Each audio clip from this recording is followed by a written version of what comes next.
A trilogia da Revolução. A palavra revolução deriva do latim revolvere, que significa dar voltas, completar voltas.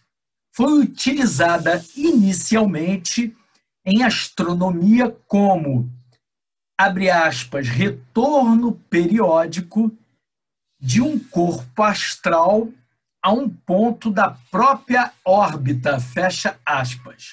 Sendo assim, originalmente, o conceito de revolução nada mais significava simplesmente um movimento de translação, portanto, referente à linguagem astronômica. A utilização do termo ganhou notoriedade com Nicolau Copérnico, em 1543, na sua publicação, o livro intitulado Da Revolução de Esferas Celestes, no qual o astrônomo e matemático polonês descrevia a volta que o planeta completavam em torno do Sol. Copérnico, que era inclusive governador, administrador, jurista e médico, foi o criador da teoria heliocêntrica, que colocou o Sol como centro do sistema solar, contrariando a então vigente teoria geocêntrica, no qual o planeta Terra seria o centro desse sistema, sendo considerado pelos grandes pensadores e filósofos de vanguarda como uma das mais importantes hipóteses científicas de todos os tempos, tendo constituído o ponto de partida da astronomia. A outra hipótese atualmente em destaque é a teoria de Gaia. Até a segunda metade do século XVII, o conceito de revolução ainda estava restrito ao âmbito celeste. Nessa época, transformações ocorreram na estrutura socioeconômica e política de algumas nações, em especial a Inglaterra, que de monarquia absoluta passou por uma guerra civil e se tornou uma ditadura republicana e, logo após, retornando para a monarquia, mas no modelo parlamentarista.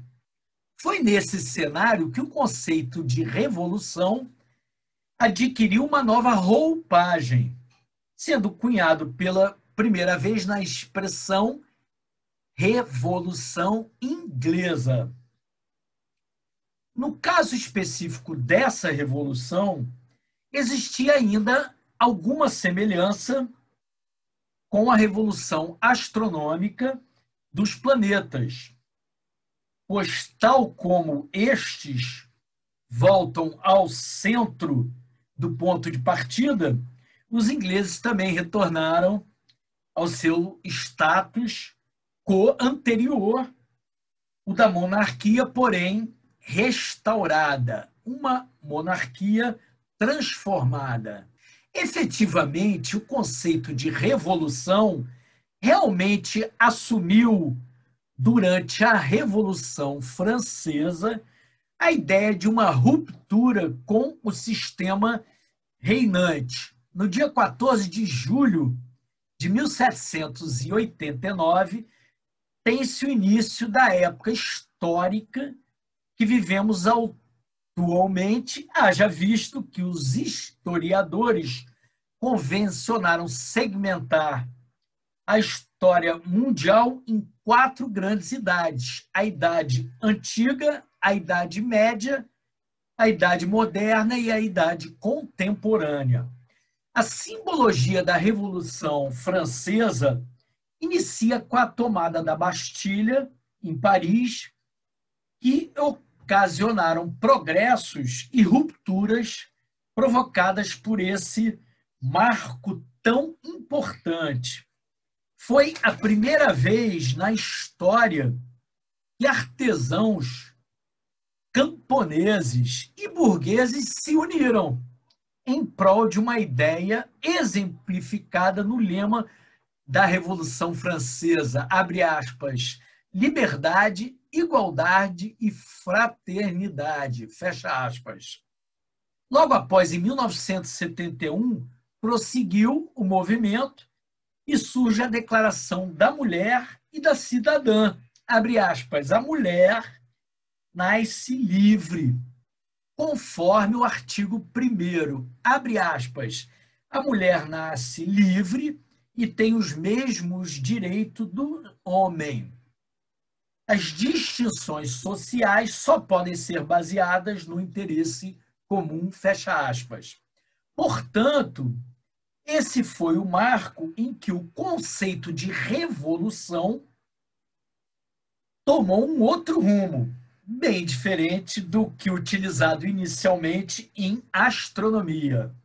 O historiador britânico Eric Hobsbawm, em 1995, na obra de sua autoria A Era dos Extremos, destaca que, abre aspas, o século XX foi o século mais assassino de que temos registro, tanto na escala, frequência e extensão da guerra que o preencheu, como também pelo volume único das catástrofes humanas que produziu desde as maiores fomes da história até o genocídio sistemático.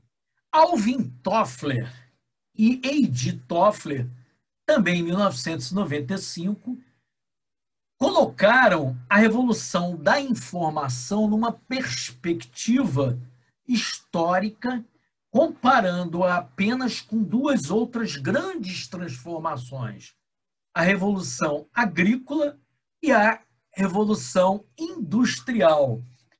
Se não vejamos do que se tratou a Revolução Agrícola. A primeira Revolução Agrícola ocorreu 10.000 anos antes de Cristo, no período neolítico, que compreende 8.000 anos antes de Cristo até 5.000 anos antes de Cristo. Nessa época da história, os homens migraram do sistema de caça e coleta para o de agricultura. Com a descoberta do fogo, abrem as possibilidades para o controle das técnicas para dominar a produção de alimentos. Além da agricultura, o homem passa a dominar a criação de animais. Olha só que interessante. As comunidades agrícolas que surgiram deram origem aos primeiros centros urbanos, pois como deixaram de ser nômades, as tribos se concentravam em torno da atividade agrícola. Sendo assim, ocorre uma outra revolução, a Revolução Urbana. Não podemos deixar de destacar, nesse tema sobre a revolução, a revolução científica que ocorreu nos séculos XVI e XVII.